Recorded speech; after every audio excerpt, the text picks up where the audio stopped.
Hello, and welcome to today's live Publishing Campus online lecture, What is Open Science? My name is Gail Hull, and I will be moderating this event. We're going to begin with a 30 to 40-minute presentation that will be followed by a question and answer session. You can send your questions at any time during the presentation using the Ask a Question button on your screen. We have over 300 people registered for this event, so we won't have time today to answer every question, but we will answer a representative selection. There is also a technician on standby, so if you have any technical problems, please just use the Live Event Tech Support button on your screen. Now, I would like to hand you over to your presenters, Stefan Bergmans, Vice President of Academic and Research Relations at Elsevier, and Federica Rosetta, Associate Director, Access Relations, also at Elsevier. So Stefan and Federica, over to you. Good. Next, hello everyone. I'm Stefan Bergmans, and I will first take you through the short introduction, and then Federica and I will share actually the presentation on different topics there around open science. So the way I wanted to start today is by first having a look at the world of research and how it is changing and how you're living that. So I won't read everything in there, but really insist on the key drivers that are leading to better science for hopefully all of you. So clearly there's improvement, there's innovation and technology that are playing a very big role in how research is changing today. We're also seeing an increase in collaboration, so that's certainly across disciplines but also across regions. And this is allowing for an increased transparency, for more reproducibility, and for more sharing of knowledge. And then, of course, there's an increase in the assessment of the impact of research. So we're all facing the metrics, and we'll be also talking about that today. Next.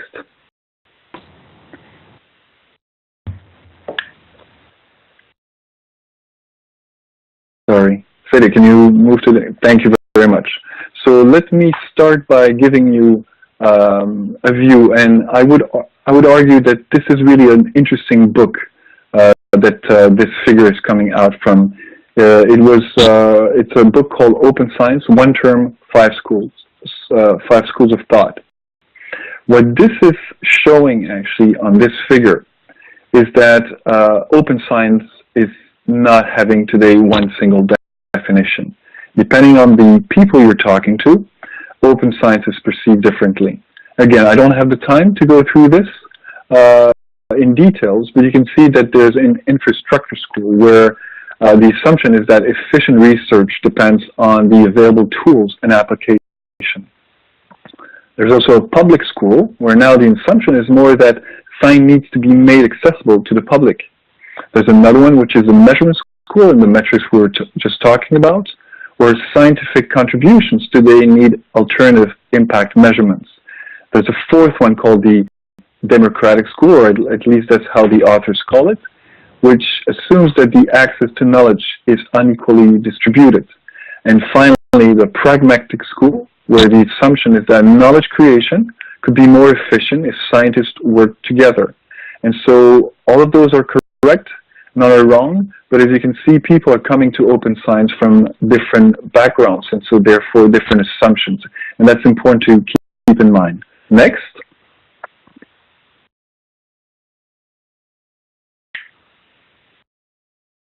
So why use open science? What we're seeing today, as I was saying, is that with the technology and the innovation, there's more sharing, more connection between the scientists throughout the world. And as I say, it's in disciplines, but also in different regions. So we saw a real bottom-up movement coming from the scientists themselves. What has happened since then, Fede, if you could click, is that there is now also a top-down approach where we're seeing funders, but we're seeing also governments take over because there's some policy that are being put in place. And in my case, I work in Brussels, so I am working a lot with the European Union, and we've seen a lot of that taking place lately. Next.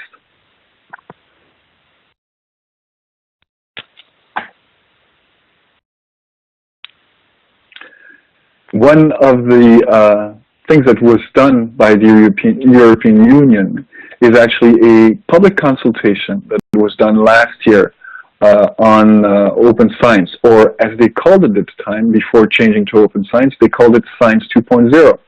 And an interesting driver that was identified by this public consultation is the one you see highlighted there, which is scientific publishers engaging in Science 2.0, or again, open science. You can see that more than 62% of people agreed with the fact that scientific publishers are engaged in open science. Next. And that's where actually, indeed, publishers are playing an important role there, and can play a very important role in the development of open science. That is through the primary publishing. So, of course, as a publisher, we are publishing, at least here I'm talking about Elsevier. There's 1 million articles, manuscripts that are submitted to Elsevier every year, of which we publish around 350,000 on a yearly basis. We also have 2,000 books. But beyond the publishing, there's also a series of databases with a huge amount of data that are, of course, Science Direct. Just to give you an example, every year on Science Direct, you have 750 million downloads that take place. So we're talking massive number of downloads that are taking place. We have Scopus, Scival, that are working with 55 million records of data, that is, articles, of books, of chapters, of conferences that are published out there. But we also have other tools such as Mendeley, which we'll tell you about, that has today 3 million users globally. And this is a social network for scientists. We also have a lot of data on grants, patents, even chemical compounds. And all of this in the big data world can be connected. So that's where we can make a difference and help researchers in this more open and open science world. Next. So the way we can do that is, of course, because we as Elsevier support researchers in their work. And so here what you see in the slide that is appearing is a research cycle going all the way from the inputs, so the researchers, the funding, the collaborations, for example, helping to do the throughput, so the research itself, and then delivering outputs and outcomes, such as indeed publications, data, esteem, commercial output, also through patents, for example, or small companies, biotech companies, and others. And so that's where the different components of open science that you see at the bottom, like open access, open data, connecting society, can contribute to all those elements of the research cycle that we're trying to help. And so what Federica and I are going to do now is focus on those different elements that are components of open science, and show you how through technology, but also through innovation, we're helping you through this world of open science. So now I'll hand over for Federica for the first part on open access. Hello, everybody. As Stefan said, access to knowledge is definitely one of the key components of discussion around open science. And particularly open access, as you know, is an important pillar. We do actually offer a number of choices to authors that want to publish open access with us, both in terms of gold open access, where we have more than 300 journals, pure gold open access journals, and also we have 1,600 plus journals offering a hybrid option. Next to that, when it comes to green open access, we do have open archives. 103 journals are offering the option to our authors. But we also partner with a number of organizations, for instance, in terms of creating an infrastructure like Chorus that offer the opportunity to do sharing of manuscripts across a platform with different publishers. our access initiatives actually do touch upon different user groups. As you can see, we have specific initiatives that are tailored towards a specific disease, like the Ebola Information Center, or like patient access that instead really focus on the needs of patients. And very relevant probably to you is our postdoc free access passport, which really addresses postdoctoral researchers and give them free access for 6 months to all our content on Science Direct. Equally important, of course, is Research for Life, where we make sure that countries that are less developed still have full access to our content in terms of books and journals. Also very important, it's another initiative, it's called ShareLinks, and it's actually a pretty great initiative to make sure that you have full visibility of your content within 50 days. So basically with a URL, we are able really to share across all your social media what is the final version of your article. Moving next, what is important to notice is also that when it comes to open access, innovation actually goes through the entire research cycle and really touch upon all the different aspects of the research cycle. So when we look at publishing new open access journals, we are not only looking about publishing and giving a home to research articles, but we're also addressing other type of research outputs, like for instance methods, data, or softwares. I have here, for instance, the slides show you the type of journals that we have launched in the previous years. You can see, for instance, about MethodX. If you only consider that 84% of the respondents to a survey said that they spend most of their research time on validating, tweaking, and improving the existing methods, you can understand how it's important to give a home to those type of research outputs. Similarly with the data, and what we do with open access journals that are specific on data, we really create a home where they're also put in the right context and they can be easily found, reproduced, reused, and then reutilized. So this really speaks to the importance of making sure that a lot of the content that is produced along the research cycle, and not only the final results, can be published and can be reused. So there is an extremely important efficiency gain in doing that. And similarly, we do that with Software X, which really aim at publishing software encoding so that there is no need to basically reinvent the wheel and really make use of what is already being produced. When it comes to innovation in open access, I think there are a number of journals that I want to talk about with you. One is, for instance, eBiomedicine. It's a very interesting approach because it's a journal that basically bridges basic and clinical research in a very multidisciplinary approach. And it's an important collaboration between two very new brands, Cell Press and The Lancet, and has this goal of publishing primary research articles aimed at translational approaches that can solve major health-related threats. Similarly, in the way that also address all type of disciplines, it's our journal Helion.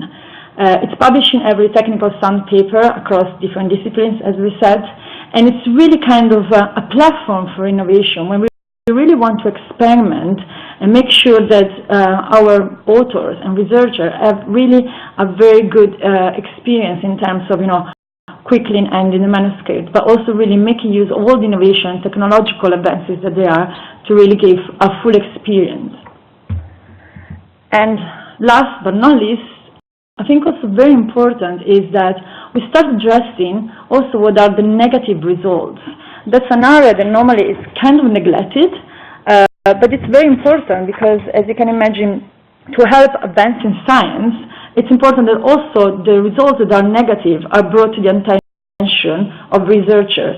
So again, we solve what you say could be an ethical type of problem, that there is no need to waste not only the time researcher, but also the resources going into some experiment that eventually produce negative results. So again, this is another form of innovation that goes around the topic of creating more access to content, and not only just the final type of article, but really all the content that is produced within the research cycle. Stefan, I hand it over to you to talk about... Yeah, so let's talk now. Yeah, let's talk now, after open access, let's talk about the next big trend we're seeing with open science, which is open data. So next. I'll start by saying that the whole aim that we have at Elsevier is to help researchers store, share, discover, and use, or if you prefer, reuse data.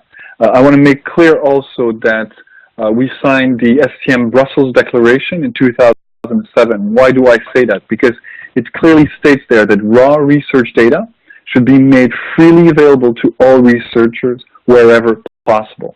So our solutions that I'm going to talk to you about here do exactly that.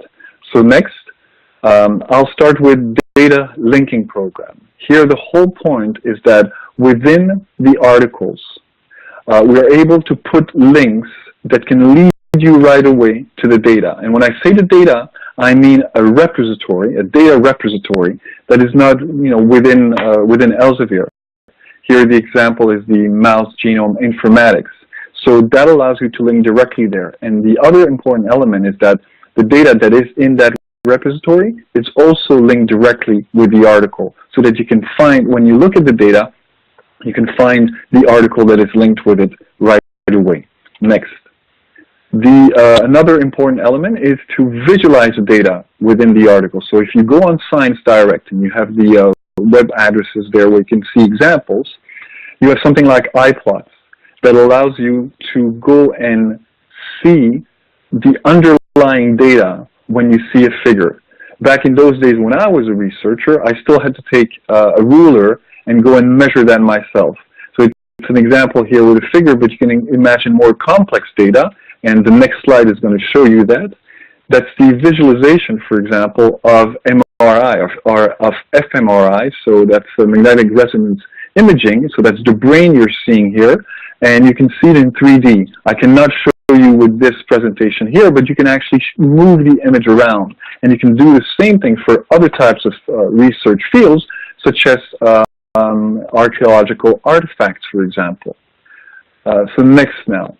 We've also started, and I want to talk about the open data pilot that has just started. So what is it? Well, when an article is under subscription, not everybody can access, of course, the article.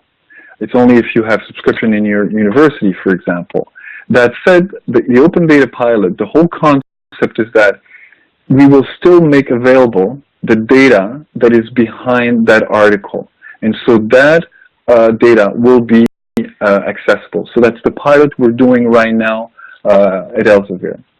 In the next slide, what I want to show you is the data research element. So that's what actually Federica was mentioning earlier. It's an open access journal that's dedicated to data. And we even have another journal which is dedicated to genomics data. So those are open access journals that are just dedicated to data. The next one is just to say that we're involved within Elsevier, of course, on open data, but we're also involved in many of initiatives throughout the world that are looking on how to make data better accessible, reusable, etc. for you, the researchers. So an example is the Research Data Alliance, which is a global initiative in which we are part of several working groups and even sharing one of the working group on the on data in publishing. And so the next slide now is the next step for open data at Elsevier. And what I mean by that is that we are doing further development. And one I'm showing you here is about data profile pilot. The whole point when you have data in an article or in a repository is to use it again potentially. To do so, you need to have information about it. That's what we call the metadata there. And here, what this data profile does is that it is asking the author to provide a structured account of what data has been used for this article. And so that way, others, when they read it and when they see the data, know what has been done with this data and can think about either other experiments to use this sort of data in, or at least when it comes to the concept of reproducibility, it is much better defined what the data has been used for specifically in this article. So that's for open data. Those are a few examples of things we're doing. Now let's move to collaboration, and I'll hand over again to Federica. Well, yeah, when we talk about collaboration, I think we look back at one of the first slides that Stefan presented about different school of thought. It was very clear that knowledge creation could be more efficient if scientists work together. And in order to do that, very important is to have, of course, the right infrastructure, the right collaboration platforms. I suppose Mendeley is the best example we have in-house to show how we are engaged with sharing and collaborating and creating the right infrastructure for researchers to be able to really share their work together with other collaborators. So Mendeley, I assume most of you are familiar, but if not, started from being a reference manager to being today a well-known social network for scientists where you can really organize, share, and discover content, which gives the opportunity to create groups where you can really keep up to date with collaborators, but also watch projects progress along the time. We are constantly adding features to make sure that this process of sharing is more and more easy. And as you can see in this slide, for instance, there is an automatic feeding of the articles into Mendeley. But if you consider that 44% of corporate respondents to a survey we made are saying that they are still using paper laboratory notebooks instead of electronic lab notebook. Or when they're using electronic one, actually they're using Microsoft Word, Excel, or OneNote or equivalent. You can imagine that the next step for us to ensure that this collaboration is done on a very structural way that really helps you gain time and really share at the very, very early stage.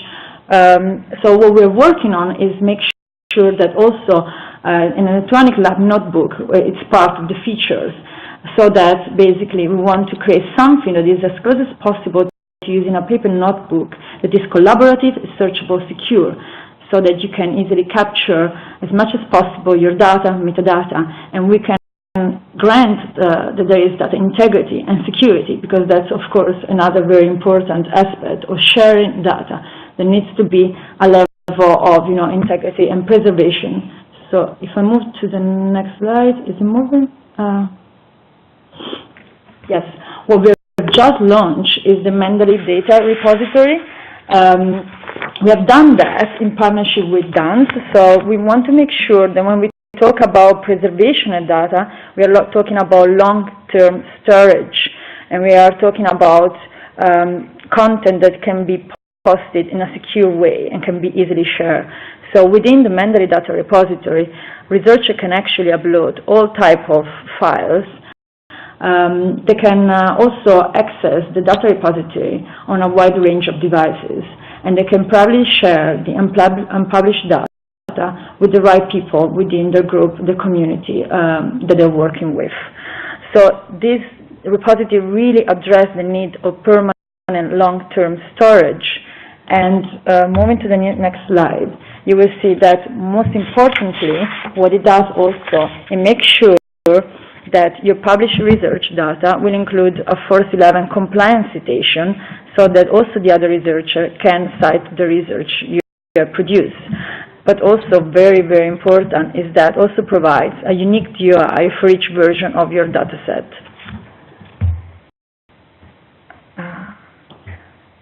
That's it for the collaboration part, and I think what really come across as very important is that sharing and collaborating, it's a very fundamental part of what is seen the journey towards a future of science, which is more interdisciplinary, which brings together scientists already at a very early stage, from the moment they're really working on their data, and they can already start creating these groups and start already following together what is the process of research. So collaboration, it's really key. And similarly, its key and important, it's connecting to the society, and that's what Stefan is going to talk about now. Good. So connecting indeed science to society is the next one. And Fede, I suggest you click 4 times because the animations are quite slow anyway. The whole point of this slide is just to emphasize the fact that when it comes to science, it's not just down to researchers. There's a clear link also with the citizens, with the policymakers, the politicians out there, and importantly also business, startups, etc. So it's not just open science, but it's also open innovation. And open science is seen as a driver of innovation, of competitiveness, and that's to have job growth. So really, the whole concept of open science is thought to having a great impact, and that is a socio-economic benefits. So you have to realize that in the world, the global research and development spending on a yearly basis is $1.4 trillion, and that's increasing every year. And of course, it is here to have an impact on society. And so that's where, next please, Fede. That's where actually we have initiatives here too that are trying to help. The first one is a virtual journal that is called Atlas. What Atlas does is that it gives on a monthly basis a prize to articles, and yes, there you go, thank you, Fede. An article to, a prize to an article that has had social and or economic impact. So there's a prior selection that is made among our more than 1,800 journals, and then a board that is made up of NGOs, but also the United Nations, for example, Oxfam, etc., will select the winning article. And this article is then also translated in a lay summary, so that not just scientists in this field can understand, but other scientists from other fields, and more importantly, citizens, can then understand it. So that's, a very nice initiative. But of course, as you realize, it's only a few articles per year that do win this this prize. Another one, next slide, please, Fede. Another one, another initiative is, of course, our involvement in what is called, in this case, Pint of Science. You have different versions in different parts of the world. I just like this one because I personally like beer very much, and I love science very much. And here it's combining the two and having scientists, while drinking a beer, coming and presenting their science to citizens in cafes. And so this is an example of one that took place in May in Berlin, where 3 scientists came and presented their results. Another way to reach out to even more citizens is the next slide, is actually called STM Digest. So what the point here is with STM Digest is that, thank you, Fede, is to have a translation of scientific articles into layman's terms, so that now citizens can also have their own abstract and look at research. So the actual translation is made by some of you, the early career researchers, and the way that is done is through a training that is provided that I'll talk to you right after. Again, there's a selection, a pre-selection of papers that is made, and those are chosen based on the fact that they have a societal impact or policy impact. And once that is chosen, those articles are available to be translated by early career researchers who are put in touch with the authors and or the editors of the journals. So that's nice also for them to get that visibility. And so the way the training is done, that's the next slide actually. The way the training is done is that you can go to Publishing Campus, which is hosting this webinar today, and within the training module of Publishing Campus, there is specifically one on how to write a lay summary. And so, as it says there, the impact it has is, of course, improving research impact and research outreach, because now your research is made available not just to other scientists, but also to citizens more broadly. Next one is just to emphasize the fact that within the open science concept, I think Elsevier Publishing Campus is quite important. It not just offers a module with training, but also one where we can go openly discuss the big ideas, make a better networking, find research solution that's methods, etc. But also think about your future and your career planning. And there's a series of organizations that are also listed there, like Eurodoc, for example, or Euroscience, of which I'm part of, which are, in this case, grassroots science organizations. So next one.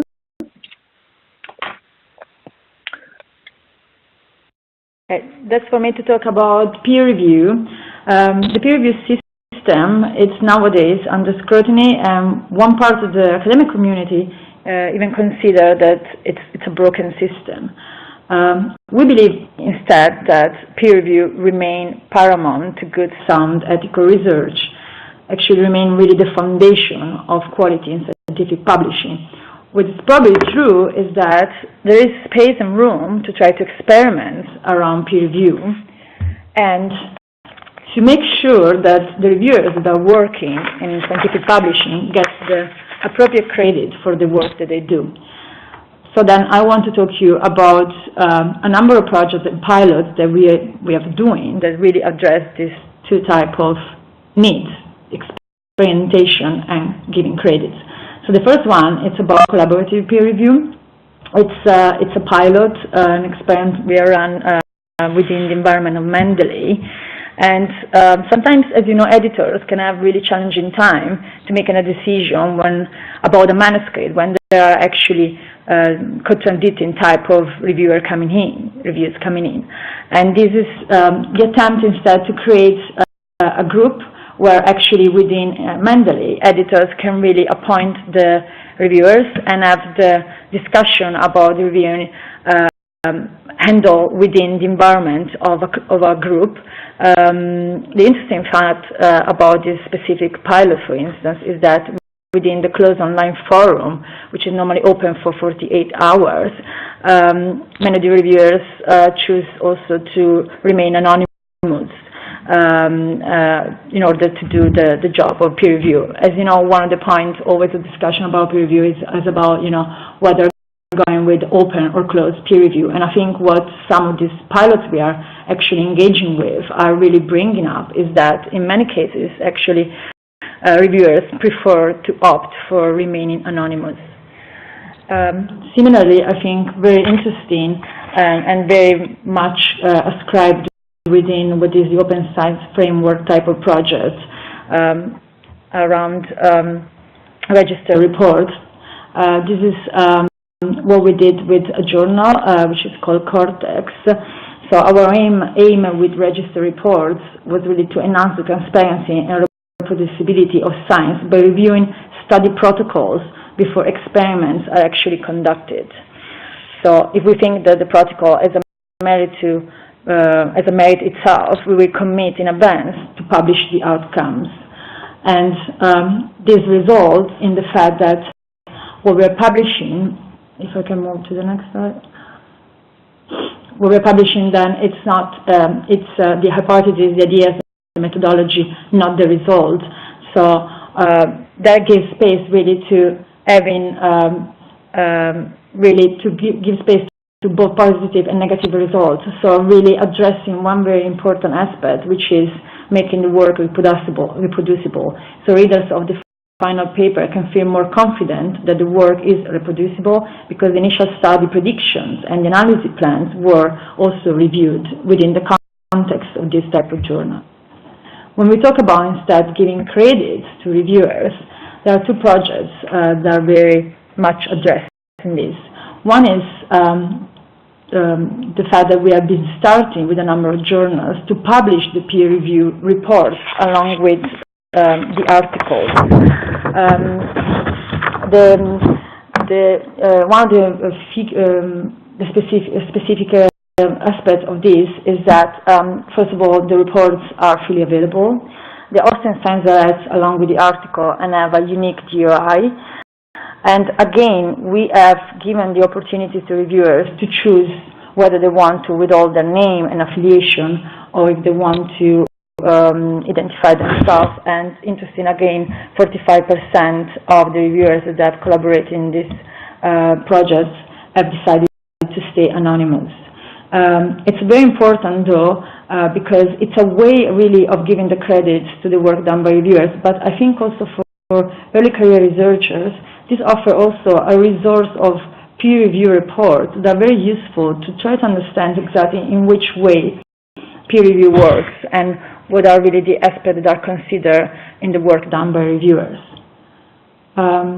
Moving next, we have also created a proper platform that track the reviewer status, collect all the rewards that a reviewer can earn by doing specific review work for a journal. And you can also get certificates and even badges that you can download and attach to your CV. The platform even creates annual reports so that you can see what is the reviewer history. And again, I think this is a very nice way of making sure that the work done by reviewers is credited, to make sure that, you know, by using certificates or badges, for instance, you can show the work you've done along with your CV. So you can really make sure that in applying for grants, you have also a total rich CV that includes also the review work. Moving next, yeah, as you can see here, there are a few slides that show exactly what is a badge that I was talking about and what is a history, how this shows within a review record.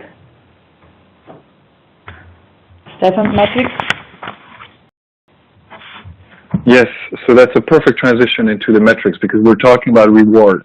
It's clear that in the world that's changing in research and the open science aspect of it, the rewards are going to be very important. So it's not just going to be down to how much you publish, but also your activity. For example, the peer review should also be credited.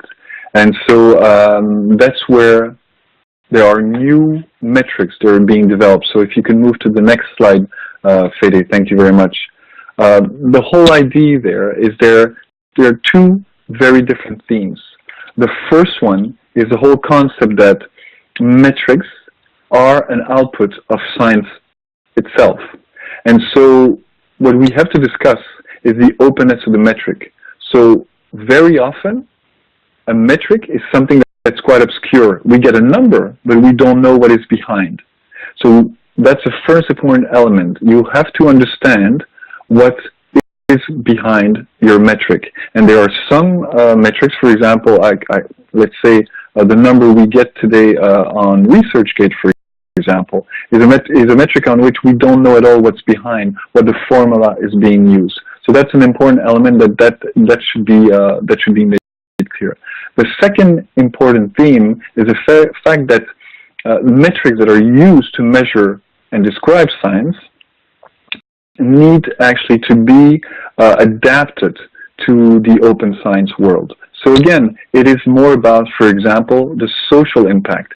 It is about how much you do peer review. It is about how much you share your data. And so all of those elements are going to be important to include. So instead of staying with one single metric such as the impact factor, we need a basket metric to be able to measure how you researchers, younger and not as young, are actually doing your research and how we were able to put metrics. And so the next slide is an example of that.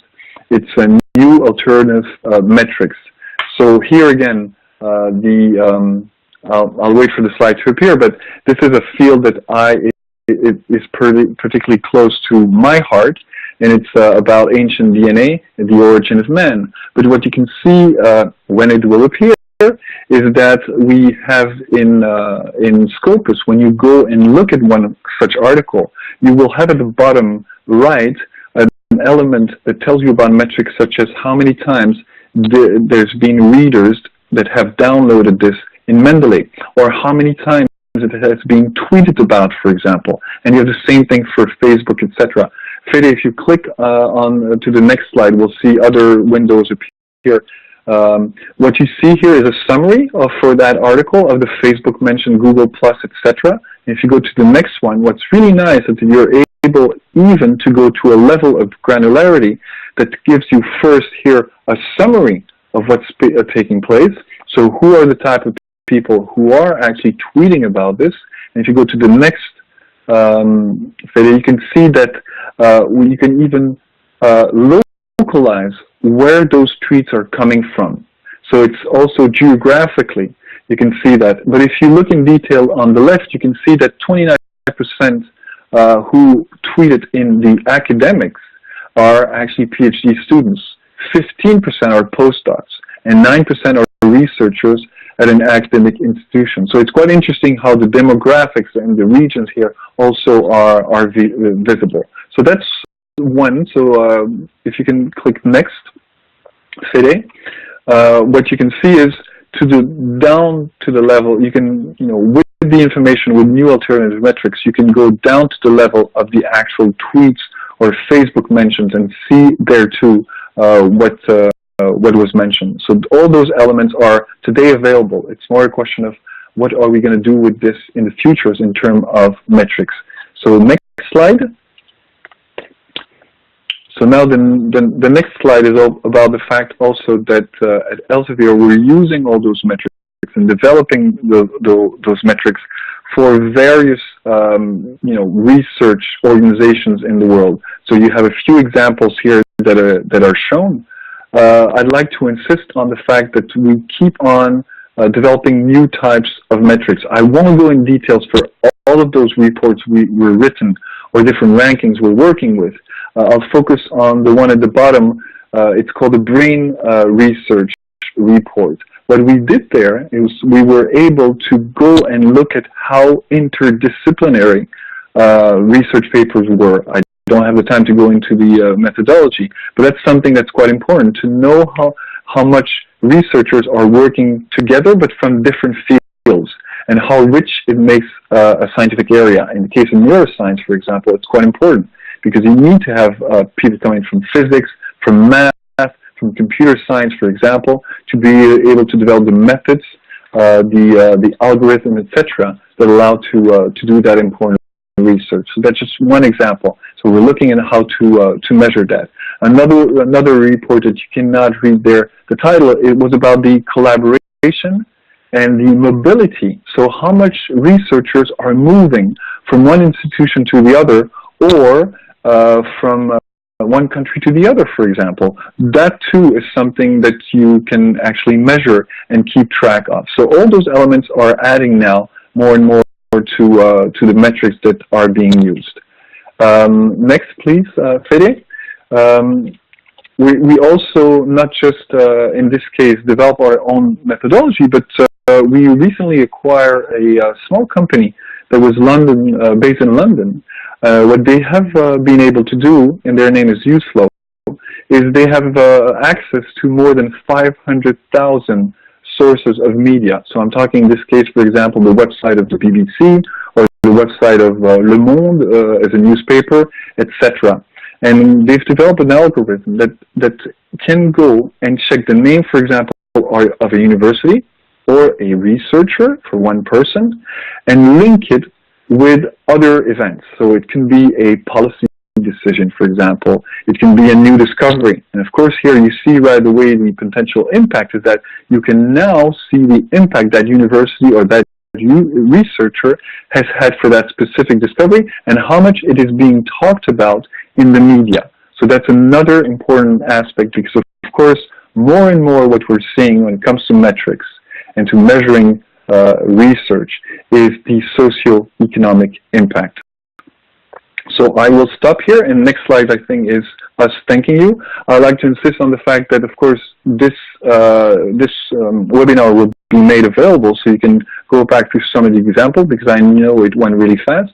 I'd like to insist also on the fact that there are other places where we and others will talk about open science and how it can be useful for early career researchers. Next year at the ESOF conference in July 2016 in Manchester, we will have, for example, a session on open science and early career researchers. It will focus on skills and training to empower you in the digital research world. So that's one of the possibilities. Again, a reminder, it's at ESOF next year, July 2016 in Manchester. So with that, I thank you very much for listening to this webinar. Thank you. Thank you very much. Thank you very much, Stefan and Federica. We're now going to move on to the question and answer part of this lecture. So thank you to everybody who has sent a question.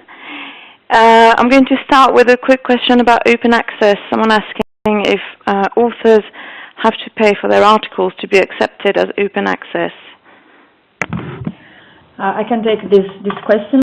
So as I show in the slide about open access, so we do have really a range of options and possibilities for authors. So if you look into the gold open access type of journals, there is a publication fee which is very much depends on the journal or the article type on the field. So they are very much, they really vary from journals to journals. Normally authors are supported, they have funds, thanks to their funding bodies or an institution, they might have open access pods. So that is one thing to say, but also when authors are not able to publish as gold open access journals, there is opportunity always to share their manuscript as green open access, and we just have revamped our sharing and hosting policy. So there's always an opportunity to post their manuscript within the institutional repository or at the end of the embargo to make it publicly available. Thank you.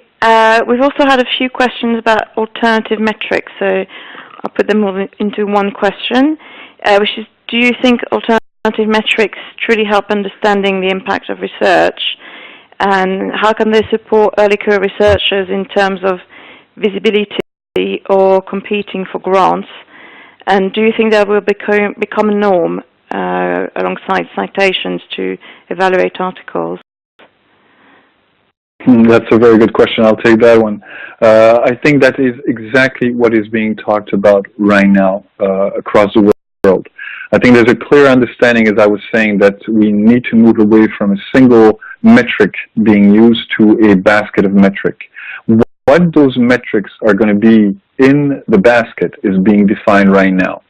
So it needs to be able to address, and indeed, what the different types of activities researchers have, and that's, you know, early career researchers and other ones too. What the trend is right now is that we're seeing different ones appearing, but probably more and more research also being done in the field. And because, again, I am based in Brussels and I interact a lot with the European Union, I'm seeing that the Commission, the European Commission, is, for example, thinking about how to have in Horizon 2020 money that's being put into doing more research on those metrics that are needed in the future. So keep in mind that indeed that research will be taking place, that you have potentially a role to play in there, but there's also a role for you as a young researcher to make sure that within your institutions, everybody looks out for those metrics and for requesting that those metrics are put into the reward system also. We've seen that trend starting to take place. Thank you. Next question. We've seen a lot of initiatives around open data, but what do you think are the main challenges ahead? Again, another very good question. So open data is clearly seen today as having many challenges. I probably will not be able to address them all, but when moving from open access to open data, one thing I hear a lot out there is that compared to open access, open data has many more stakeholders. So a lot of different peoples that are involved, that all need to get around the table to talk about how data is going to be made, well, discoverable, reusable, shareable, etc. So that's certainly one of the challenges, is that there's a lot of people involved, and they have to come up with an agreement. But I think that you also have another type of challenge, and again, I won't have the time to cite them, all those challenges. But another one is definitely to find a way of having a harmonization on how we record the data. And again, this is the whole concept that to be reusable, data needs to have proper information that overlays it so that other people elsewhere will be able to use it. And that's what we call the metadata. Having, for example, your data in a Word or an Excel spreadsheet, for example, as a PDF, is not going to help a lot others to do that. And those are the types of innovation we're working on, so that we're going to be able to help you with that. An example was given by FIDE, where there's an electronic lab notebook, where now the electronic lab notebook allows you to, at the start of your experiment, or even before or during, to add all this information, so that once you are done with your experiment, that you have the data and the results from your experiment, you can share that with others. First, for example, at the level of your lab, with your PI or with other researchers, and so that they understand right away what this data is about. But then beyond that, once you've used it and you want to share it more broadly, that it's something that's going to be understandable by others. So that's another one, is agreeing on those standards that are going to be used. Okay, thank you, Stefan. And we have time for one last question, which is, how can in practice collaboration make the process of knowledge creation more efficient and help early career researchers? Maybe, yeah, I can answer this one. I think I already pointed out how important it is collaboration, as really making sure that by working together, scientists can really move way faster the process on knowledge creation. So in practice, what is needed, it's exactly what, for instance, Mendel is doing. In practice, it's needed an infrastructure, it's needed a platform, it's needed really the space where there's the opportunity to have that type of collaboration at a very early stage, as we already said, so that what Stefan just said, it's very important that you can start really sharing at the very beginning and before and during the experiment is done.